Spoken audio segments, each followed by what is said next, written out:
won Aronian against Magnus Carlsen. This was a category 22 hurricane. Category 22, the way to figure out the category for the tournament is the average rating of the players. If you remember US 1961, do you remember, Trey?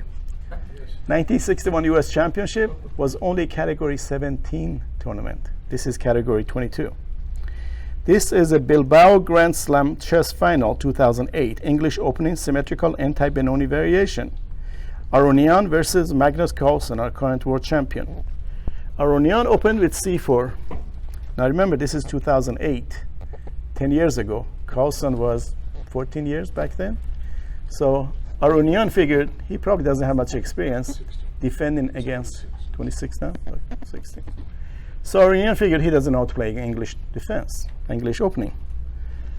Carlsen played what's called symmetrical English, c4, c5. Knight f3, knight f6, d4. C takes d4, knight takes d4, e6. Carlsen was always a classical player. Classical players, they love in queen-pawn openings e6, d5 pawn formation, as opposed to fianchetto bishops, hypermodern setups. And he shows his true color here. e6, white to play g3. g3 variation is one of the most complicated lines that black really has to know what he's doing, because even though bishop here is on a one long diagonal, that's a fantastic diagonal for the rest of the game. So the game has a resemblance of what's called Catalan system. In the Catalan system, in queen pawn or c4 pawn openings, white fianchettos the bishop, black bishop e7, and it's one of the most complex lines in entire chess literature, Catalan variation. So he was counting on this line, black not knowing black what to do, and he was correct on that. Black played bishop b4 check. Now it has a flavor of Bogo Indian. If white plays bishop d2, black trades bishops and castles or d5. White played knight d2. Like I said, he's trying to make the game as complicated as possible against this 12-year-old kid, 16-year-old kid. Okay, so he played knight d2, trying to keep as many pieces on the board as possible. Black played knight c6. So as soon as white covered with this bishop, black immediately challenges this knight. White has to make a decision with this. So white played knight c2, moving the knight, attacking the bishop. Black played bishop to e7. The point of this check was to misplace this knight on d2 rather than c3, which is the most ideal square. And you see this in many lines of Bogo Indian. When white plays bishop d2, black refuses to trade, and at the right time goes back. White to play bishop g2. So we're still in the opening phase of the game, even though it looked complicated. Black castled and white castled. Carlsen here played rook b8. This is not a very popular move. d5 would have been perfectly playable. So black a little bit misplayed the opening. It's something, a move that he probably figured that over the board it looked good. So white now played knight e4. It's black to play. As you know, quick development is opening in all openings is key. So of course black has a chance to trade, and many low-rated players they would trade. But a good rule of thumb to remember when it comes to trading pieces is that you want to let your opponent initiate the trade. Instead of trading, which improves white's bishop on e4, make a developing move and let white trade. So black played b5. White played c takes b5, and black played rook takes d5. So like I said, Carlsen a little bit misplayed the opening. Now white played knight d6. What a knight. There's a saying in chess, put a knight in the center and you can go to sleep. It plays the game for you. That is, now this knight is on the 6th row and it's controlling so many good squares around here. And what can white do? This rook already doesn't have good squares to go to. If he goes back to rook b8, white has so many good continuation. He could even play bishop f4 with a well threat against the rook. So here, black decided to give up the bishop for the knight. And in this pawn structure, if you give up your dark square bishop, that's really good for white. Not only white enjoys the bishop pair now, but also there's a big hole, especially on d6 square. So Carlsen really has to use great defensive skills already not to lose this game. But look how coolly Carlsen just continues with his development. Bishop e7. White to play knight a3. Okay, he's trying to station this knight eventually to c4, which would be a fantastic square. Whose position do you like better so far?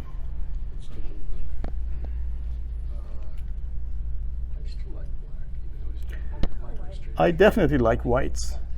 You see, black has been outplayed here. Yes, black is Magnus Carlsen, and we know he eventually won this game. But honestly, this is a clearly better position for white. So, black to play rook b6. And it's white to play. He could play knight c4 with the idea b3, which I think would have been a very reasonable continuation. But instead, he is playing a little bit risky. Bishop e3. So he's sacrificing another pawn and making this rook to move again. And of course, rook takes pawn, knight c4, attacking the rook again. Yes, black can win another pawn, but this rook might eventually get trapped. Carlsen played rook takes b2. He's not panicking. It's white to play. Black's biggest weakness are these dark squares. White has his dark square bishop in this pawn structure, and black doesn't. So white played bishop c5 with a little threat. What's the threat? Just take the rook now. So what should black do? You see, black was hoping to dislodge the queen with a move like this, and maybe even sacrificing the d7 pawn, or when the queen goes away, d5. But now with this move, he doesn't have time. His only move is rook e8. It's white to play. How should white continue? If you were an attacking players better than anybody else know the power of momentum. Every move you want to create a new threat. So knight c4 is the move that comes to mind, and a lot of people probably will do it. I thought that's what it should have done. But Aronian played rook b1, which at a high level is even a better move, because black is forced to trade, and that means all the white pieces are in the game, every one of them doing something, when black has moved this rook so many times, and black's position looks miserable. Sure enough, black took, rook takes, rook takes. Okay, I've gone over this game several times, and what really impressed me more than anything else is the way that Magnus Carlsen defended this position. It's black to play. This move, of course, looks pretty miserable. This bishop won't have much of a future here. So black played bishop a6. When you want to assess a position and come up with a plan, you have to know how to evaluate the position first. So how would you evaluate this position? In evaluating a position, there are 5 factors to look at. In terms of importance, there are material, space, pawn structure, activity, king safety. Number 1, material. What's your material balance here? Black is up a pawn, but he's got a very cramped position. All the pieces in these 3 rows, while white has pieces on the 3rd, 5th, and 6th row. So visually, white looks better. But would this translate to a win? Let's find out.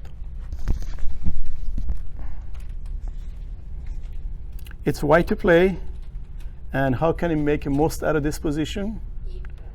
All of his pieces are in good squares. What move? E4. E4. I like maybe knight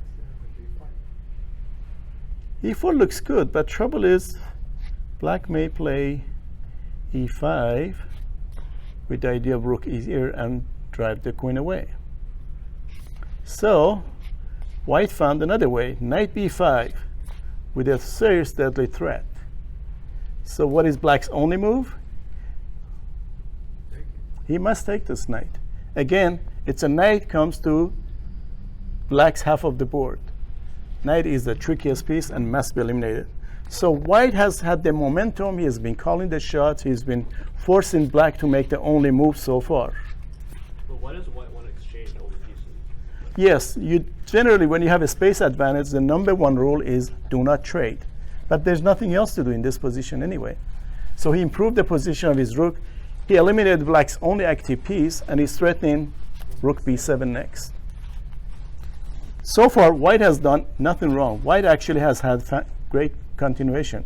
I'm sure if you ask Aronian, would you like to have this position again? Even though he lost, he would be happy to have this position again. It's black to play, and usually you become good defensive player by playing a lot, years of playing. So the reason Magnus is so good defending this position, because he's played a lot. From age 4, he started playing tournaments. Number one, queen c8 prevents rook b7. That's a cool defensive move. So white cannot force the issue for now. It's white to play. How can white improve his position?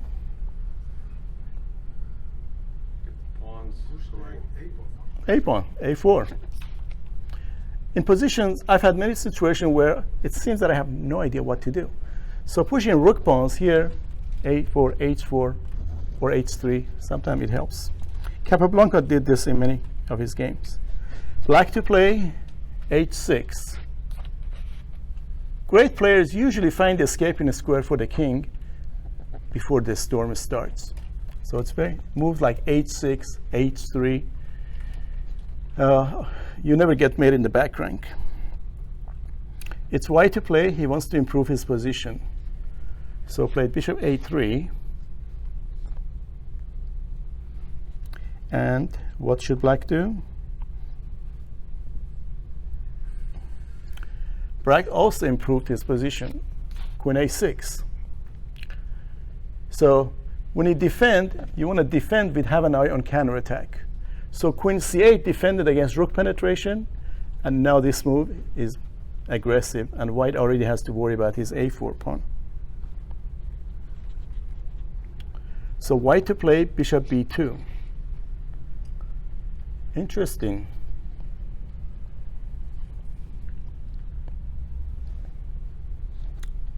So naturally, black didn't see anything wrong with taking this pawn, attacking the rook. Bishop takes should not work because it drops a rook. But Aronian had a different idea. He played bishop takes knight now.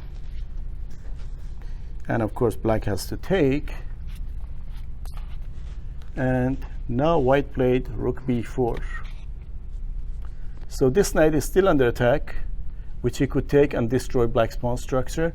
I guarantee you, if there were anybody else besides Carlsen in this position as black, he would have lost this game. The position looks very difficult. But Carlsen coolly played queen a5. And it's white to play. He destroyed his king side pawn structure. Bishop takes, pawn takes, rook g4. So white has no pawns on the queen side, but he's putting all his eggs into one basket and trying to create some accident on the black's king side. So where should black go? Black played king h7. And of course,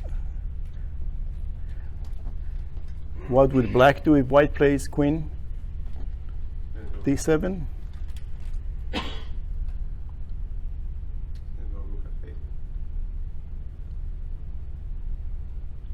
Rook f8, and after rook f8, if he plays queen e7, queen d8. Very good. Everything is defended. So I don't think Aronian missed this, but it doesn't seem to be a force in line here. So he's trying to make the most out of what he has now. After king h7, white played queen takes c6. Not only winning the pawn, but also leave the possibility of checks. Not so much here, but over here maybe. And the rook is also under attack. It's black to play rook d8. So the threat is rook check, king up, queen check.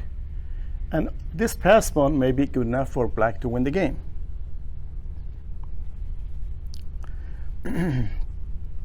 White to play, sure enough, throwing this check, covering against rook d1 check. Black played f5, and he played rook a4. Every white move has been with a threat.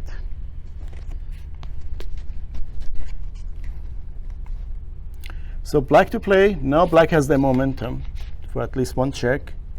Queen e1, king g2, and rook d1. So the first time in the game, it's black who has a serious threat against the white king. What's the threat here? Check, and then you take one of the pawns. Check where? G1, king here. Not a serious threat. Queen h1 is also a threat. King here, and then? So there are multiple checks. It's white to play now, and white doesn't have a winning check in this position. I mean black. Even if you give another move to black right now, there is no winning force in continuation. So in a situation like this, you create your own threats. White played queen c7, threatening to win the game pretty much. Check, take. Can we try some of the checks before that? Go ahead. Queen h1 check. Queen h1 check. Okay. Now black's threats, white's threats are serious. He's threatening also rook takes pawn here next. So let's say white goes here, and now f1 check. f1 check. And after he goes here, you don't have time to take this pawn because you will get mated. So in this position, it's black to play. What would you have done if you were black here?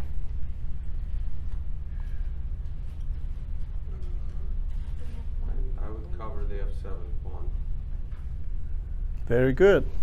First things first.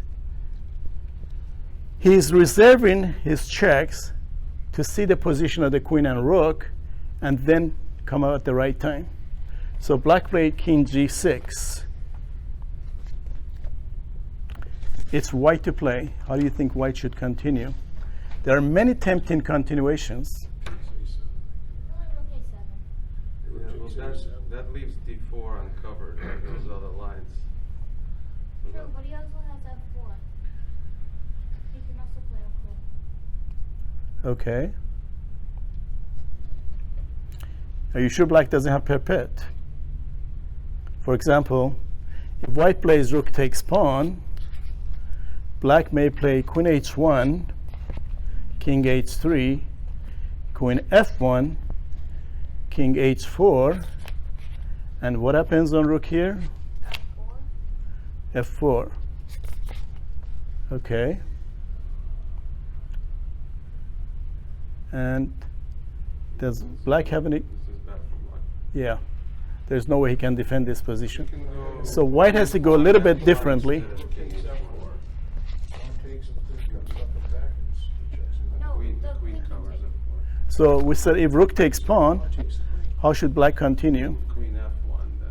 Queen f1, and after king here, I think Oh, queen h1. no queen h1. now queen h1. Okay, white has two choices. King e3 or king f4 both fail to checkmate. So white doesn't have time for rook takes pawn. This is like high-tech surgery. Probe, probe, probe, cut. The rook's on a4. Well, that's why he needs the rook on the fourth. So It's white to play. What should he do? He wants to put king in a safer square to take black options away as far as checks. King H3? King F3. F3.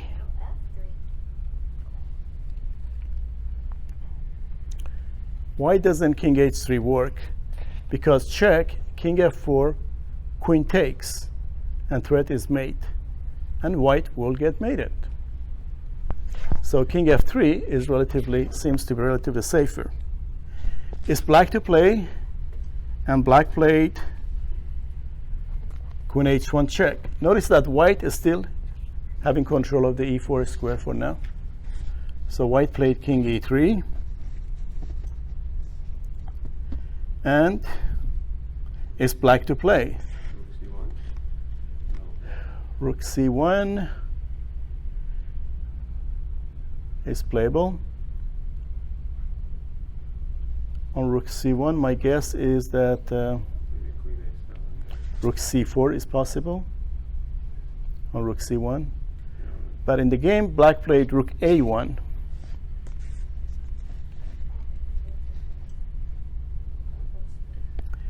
It's white to play. And again, rook takes pawn, fails to queen E4 check. After king D2, queen another check, and white loses the rook. So white here, Queen takes A7. queen takes A7. Okay, is there anything wrong with queen takes A7? Because this is not what You get a check. Carlsen did. Oh, you No, don't. Queen C1 except the rook. Where black wants a draw, he can always check over here. Rook takes, rook takes. Queen C1. But queen C1 should win the rook. Where does the king go? F3? Oh, Queen C6. Right, king F3 fails to queen C6 check, picking up this rook. So if F3 is not available, and F4 and E4 are not available, that means king has to go to one of these squares. King D3 fails to queen D1 check, same with king D4. That's why queen takes pawn is not a good move for white. So here's the position, and it's white to play. He has to make a decision. He must control this square at all times. If black gives a check on this square, that'll be the end of the game for him.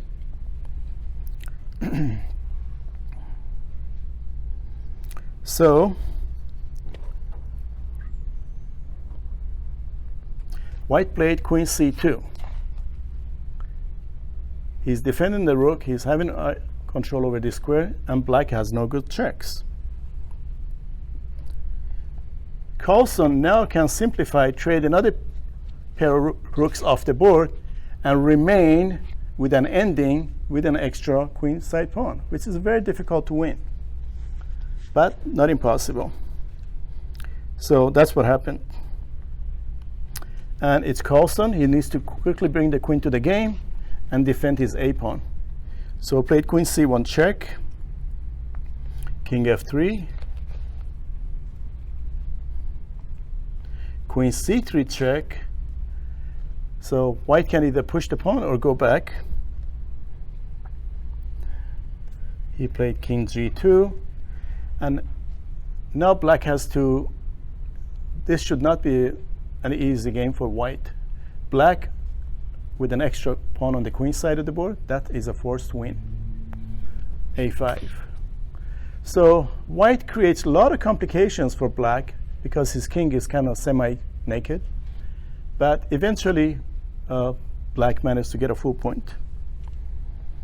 So in this position, it's white to play. So he wants to attack the black king, G4, trying to open up more lines. Black to play, queen E5. In queen endings, queen centralization is the #1 principle. I've had many queen ending positions, and queen centralization is the most important factor. White to play, G takes F5. So black to play. What would you have done if you were black here? Do it with the queen.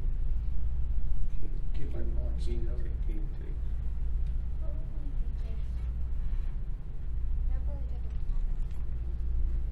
King takes because then you threaten all kinds of trades. Black's queen is one of the central squares, beautifully centralized. So it's the most ideal square for the queen in queen endings. Black took with the king. He doesn't want to take with the pawn to have double pawns, just in case. So he took with the king. With this king take, he's threatening to check and force trade queens. So white has to be careful about that. White to play queen e8. Going after the f pawn. What should black do? Check him with G7 to protect the pawn. If he pushes the f pawn, he's going to check and win this pawn and eventually create his own pass pawn. So black played king g6. Now, of course, queen check here fails to what? Queen g7. And there's a veiled threat on the white king, discovery. So white played queen f8. What is the point of this move?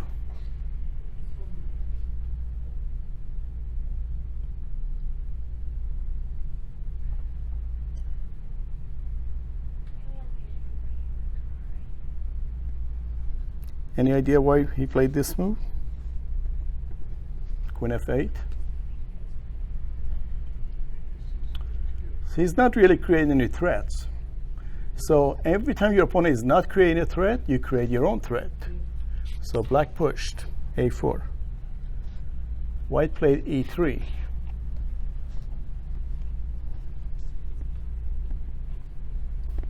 Black to play, centralize the queen even more, queen e4, king g3, and queen d3.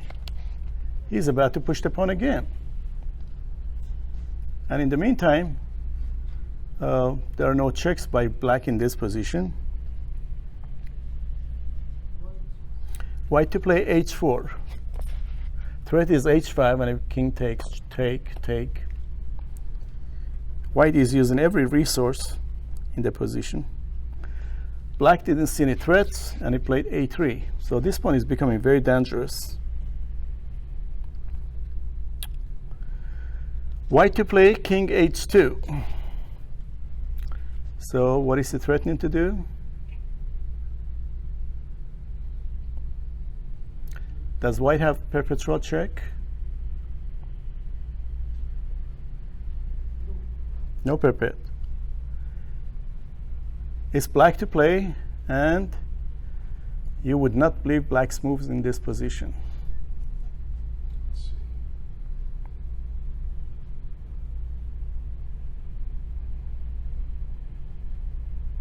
Actually, it comes later. Black played queen f5.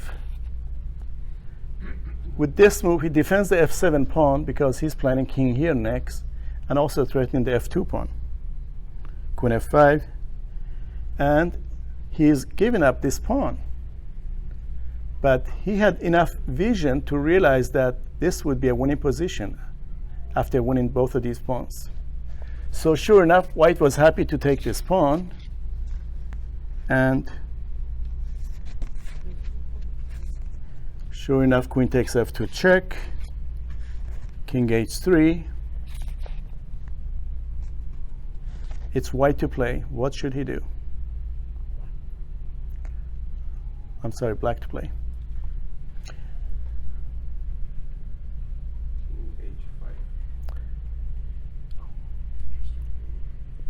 King h5 check is possible. White, of course, could check. King f5 just block. f5 and queen here maybe. Pick up the pawn and check. All right, he has that. But black played queen f3 check first to drive the king away from the h pawn. And after king h2, then king h5. So it's white to play. If he checks the king, he just takes the pawn, and that would be the end of the game. Of course, it's pretty close to the end anyway. White tried to create more counterattacks. Queen f8. Maybe he was hoping for king takes check, which is obviously not going to do. But what would black do here? Black played queen f2 check. If king goes up, He takes this pawn also with check. Again with check. Queen and 3 pawns against queen and 1 pawn. It's a forced win. So white played king h1. And after black's next move, white resigned. Queen f3 check? Yes, take the pawn with check. Take the pawn. Oh, queen takes h4 check. If he takes the pawn with king, queen takes. Yes, he can win with take with a queen and win another pawn, but the king comes out and maybe be able to defend this pawn too. No, you still have 3 answers. King g4. Simple, powerful. There is only one check in one of these squares, and they're both bad because of king h3. And pretty much forced mate is coming. So this is the moment that finally white resigned. So Carlsen is famous, despite his relatively young age, he's famous as a great mid-game player. His openings are not impressive, but he's good. What he plays, he knows well.